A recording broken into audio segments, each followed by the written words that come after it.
Strap in because huge changes are coming to Overwatch soon. I've been wanting to talk about the current balance patch because I actually think it's really good, but there are going to be some issues presented when Blizzard makes its next big move, which is coming up right around the corner. What am I talking about? Well, a few days ago, Slasher tweeted out that sources tell him that the GM players being restricted to solo duo queue is only the first of several bigger changes to Overwatch, many of which I have talked about. It's about time. Slasher has an incredible reputation for being right on this kind of stuff, and I think based on him being supportive of what it is, saying the scale of it, and that it's related to things he's already talked about, we can kind of figure out what those changes are, and even take a look to the upcoming timeline of events to narrow down when this stuff would come, and then I'm excited to talk about the ramifications of that onto the game. But first, what could we be getting? Well, here's the list of Slasher's most important changes to Overwatch that he wanted to see. Many of these I completely agree with. Solo queue, that's already come out. 2-2-2 role queue. This is a controversial one, but one that I think is very important. Jeff Kaplan has already said that he's extremely excited about it because it makes it easier to balance, it makes matchmaking better because you'll be more accurately rated based on the role you want to be playing, makes reliable matches for everybody all the time, would kill the GOATS meta in Overwatch League. There are some downsides, and we'll get to that later on, but I think this one has to be the major thing that we're getting. Either exactly a 2-2-2 locked system or some sort of semi-lock system, maybe with a flex slot or whatever, but I'm very confident that it's got to be role queue, because really, when we look at some of the other things on his list, there's not much other things that I think are feasible that would be considered several big changes. Like, yeah, I want a scoreboard and replays or demos too, but I don't know if that's all we were going to be getting with this next big update, if Slasher would consider that a big change. We already know the replay system is in the works. Jane leaked that it's going to be coming for everybody in the near future. Supposedly, the Overwatch League teams already have access to it. A scoreboard fix would be nice. Gold medals are toxic, unhelpful, and hilariously basic. We already know what the best stats are to track and look for every hero. They do it on Overwatch League broadcast all the time. A detailed scoreboard would be nice. New game modes, because the few that we have are kind of limited, but I doubt that's going to be what we get, and I'll explain that later. Slasher hates 2CP. A lot of the community does as well. I think it works as a pro format, but a lot of the community don't enjoy playing it. Crossplay with console sounds nice, and he also mentions premium matchmaking, which, although at first doesn't seem like something Blizzard would ever do, and if you don't know what this is, like with CSGO, the highest level players don't really use the public matchmaking. They use what's called like the Face It system, or ESAA, where you pay to have a premium matchmaking service, and you're going up against the most tryhard of the tryhards, even getting up to a rank where only pros can play, and they only play against each other. Whereas what we have now is sort of a farm system, almost more quick play-esque, and sometimes you get a lobby with full high-level players, but it kind of bleeds over. Not to mention, when you pay for this kind of thing, it cracks down on all sorts of negative behavior, also allows you to put in things like a map veto or whatever you want. Normally, you would think Blizzard wouldn't do this kind of thing, but they also are kind of changing the script with the workshop, allowing the community to have control over that. So maybe we could get premium matchmaking, but again, a lot of the things on this list here are either things we know are coming, like demos and replays, or not that huge of a thing, like a scoreboard to me shouldn't be considered one of several big changes to the game. It's important, but nowhere near as like earth-shattering as a lock 2-2-2 would be. So to me, I'm very confident that Slasher's talking about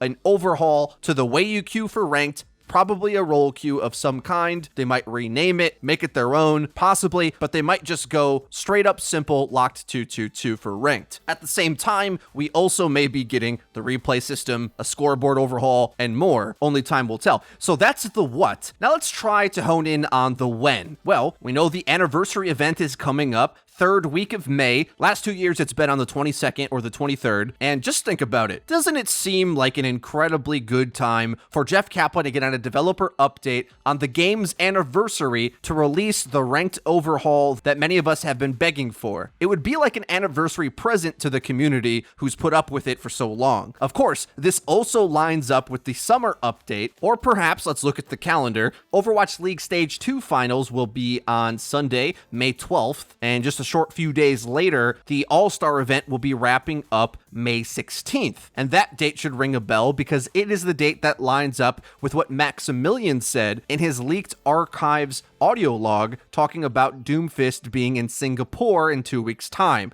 Well, that would be May 16th. Maybe then we get a PTR update with the new map where Doomfist is hanging out in Singapore, along with anything else that they're including with that patch. They like to bundle these things together. That would give enough time for the PTR to be up for a week before the anniversary event officially goes live with everything else that it's bringing with it. Now, even if that timeline is too soon, we already know 100% confirmed that we're getting a new feature in summer. Aaron Keller and Jeff Kaplan have already said this. So would that feature be one of the several big changes to Overwatch coming down the line? What comes first? Maybe there's a trickling out of a few of these things. Maybe a few of them are paired up with each other. But in any case, whether it's in May or in June, I mean, there's only so many months of summer that exist, right? The timeline sort of is shrinking and seeming to be in the short term. Now, overall, as we've said in multiple videos, we believe that a Lock 222 system is the best move Overwatch could take right now. There are downsides, of course, but the downsides that we're dealing with now are worse than what we'll get when the roles get locked. I've already talked about why Jeff's excited for it, but also in the Overwatch League, we finally will get to see DPS play again, and although it doesn't solve every problem you can encounter in Ranked, it solves a lot of them just by sorting things out as soon as you hit the button to queue, rather than scrambling to fix problems as they come up in game. I mean, there'll still be problems, of course, but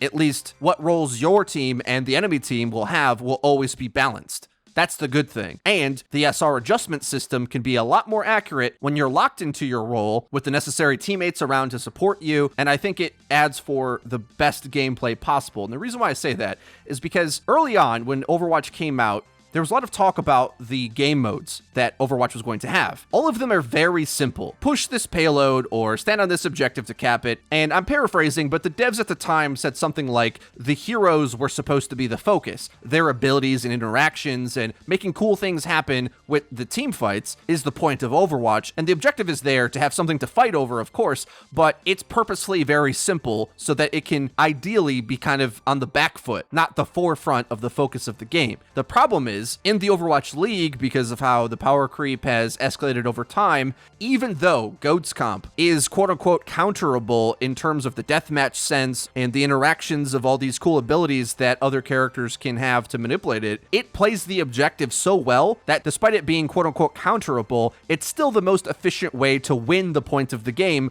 the objective, in such a way that we've never seen a team comp break these rules of Overwatch, removing the entire purpose of other aspects of the game, mainly like dealing damage. We've had multi-tank metas before, but even back then, really skilled players like Soon broke the rules by playing Tracer in a triple DPS, stalling the objective, running around the cart. That's how he became famous, for making these sly plays on the objective and stalling it, so that just having more meat didn't really do you much. So even with that edge case, I would say for the majority of Overwatch's life cycle, it did play as intended to have a equal distribution of plays to make from the three different roles. And it's only recently that the 3-3 meta has destroyed that idea, just giving too much protection and sustain all at the same time to cheese out the objective to such a severe degree that it's still meta even after the massive list of changes that was intended to nerf it. It's funny to look back because even a lot of pro players and analysts, coaches thought that the patch that we have now would definitely kill Goats meta. And the cool thing is, it did largely for ranked, for sure. Even at the high levels, you don't see that much Goats anymore, unless you're in like a lobby full of top 500s, which are just pros who play on owl teams anyway. But at the super pro level, it's still the most efficient way to play. So like, what really can Blizzard do balance-wise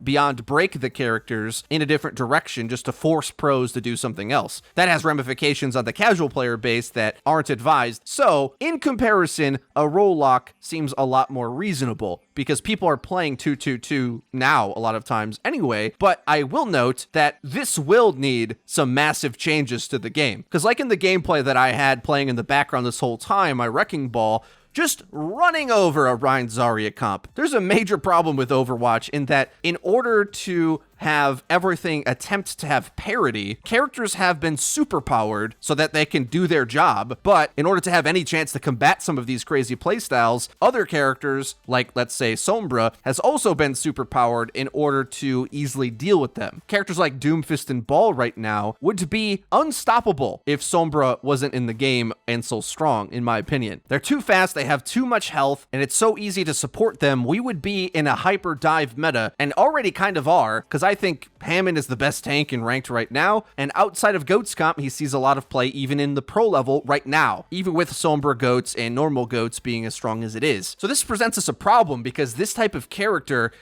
I think, is too good to fit into a 2-2-2 role locked, and we'll see characters like Rein Zarya be very difficult to play. Not to mention other characters like Tracer or Soldier, who really are only starting to get into the groove of things as a third DPS in multi-DPS looks. It'd be hard to imagine that they're going to pack the same punch in a 2-2-2. But to be honest, at most levels of play, these types of min-maxing doesn't really matter, as nobody plays the game perfect enough to really stress these breaking points where the pros say like, oh, that's unplayable. So like, for example, a character like Ashe hasn't seen any owl time right now, but is an insane character and just as good as any DPS. It just so happens that she isn't competing to do any of the jobs that owl teams have been set up to do thus far. I think she could, they just choose to go a different way, which is fine. But it's interesting to think when Aaron Keller and Jeff Kaplan have recently said that they have no balance changes in mind to the near future, but we also know some of these other crazy changes have to be coming. Were they saying the balance changes weren't for this system of the game, or